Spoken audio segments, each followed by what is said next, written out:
The alchemy of daily application, the true test of any philosophy, lies not in its elegance but in its utility, not in how beautifully it explains the world, but in how effectively it transforms the way we move through it.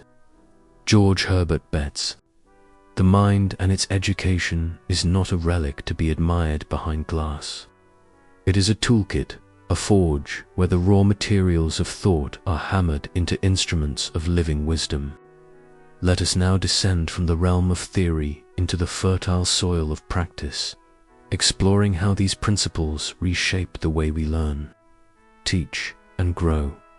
Cultivating attention in an age of distraction, we live in an era where the mind is under siege. Constant barrage of notifications, fragmented stimuli, and the siren song of endless scrolling.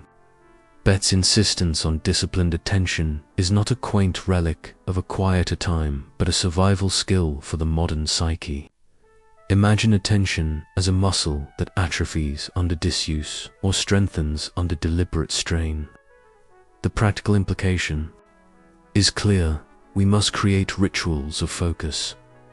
This could take the form of deep work, sessions, blocks of time where all distractions are banished, where the mind is allowed to immerse itself fully in a single task.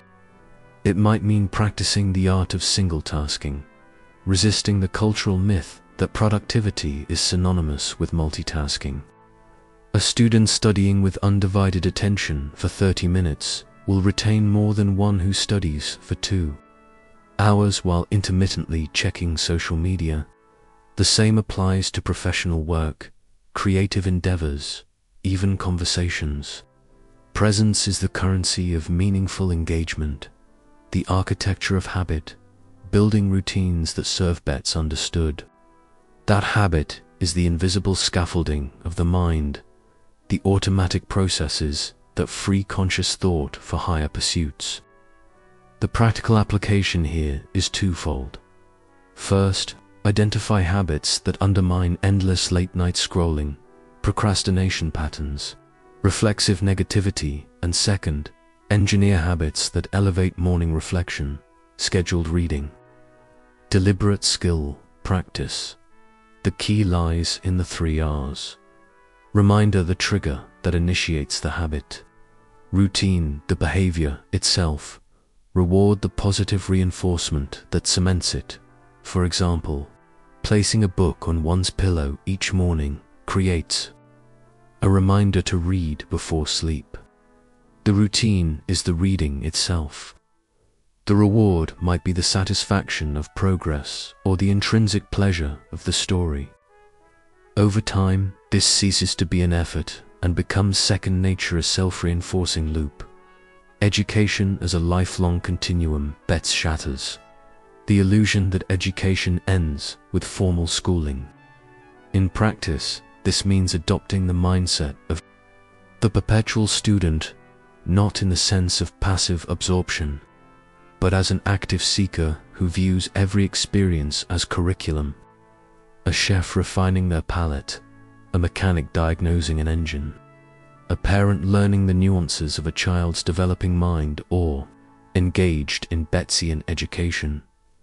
One practical method is the learning journal, a dedicated space to record insights, questions, and connections drawn from daily life.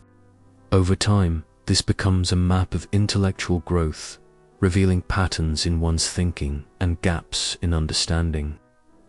Another is the deliberate practice of teaching what you learn, even if only to an imaginary audience. The act of explaining solidifies knowledge, exposing areas of uncertainty, emotion as the gateway to retention. Betts' insight that emotion fuels memory has profound implications for how we approach learning. Dry facts are easily forgotten. Experiences imbued with feeling become part of us. Teachers can apply this by framing lessons within narratives, historical events as human dramas, scientific principles as detective stories. A student struggling with math might remember the frustration of a particular problem longer than the solution, But if that frustration is later resolved through a moment of triumph, the lesson sticks. In personal development, this means attaching new knowledge to existing passions. A language learner obsessed with cinema might study through foreign films. A fitness novice who loves music might choreograph workouts to favorite albums. Emotion is the glue. Intellect is the architect, the art of questioning. Socratic practice in daily life bets. Admiration for the Socratic method translates into a practical toolkit for critical thinking. Instead of passively accepting information, we can cultivate the habit of probe and test inquiry. In conversations, this might sound like, what evidence supports that? How might someone argue the opposite? What assumptions are we making here? In personal reflection, it becomes a series of mental challenges.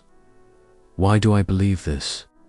When was the last time I updated this belief? What would change my mind?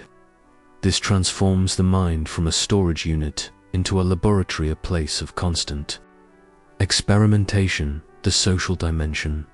Minds in communion, no mind develops in isolation. Betts' principles extend into collaborative learning study groups where participants teach each other. Professional masterminds where peers challenge assumptions. Even family discussions where differing viewpoints are explored with curiosity rather than conflict.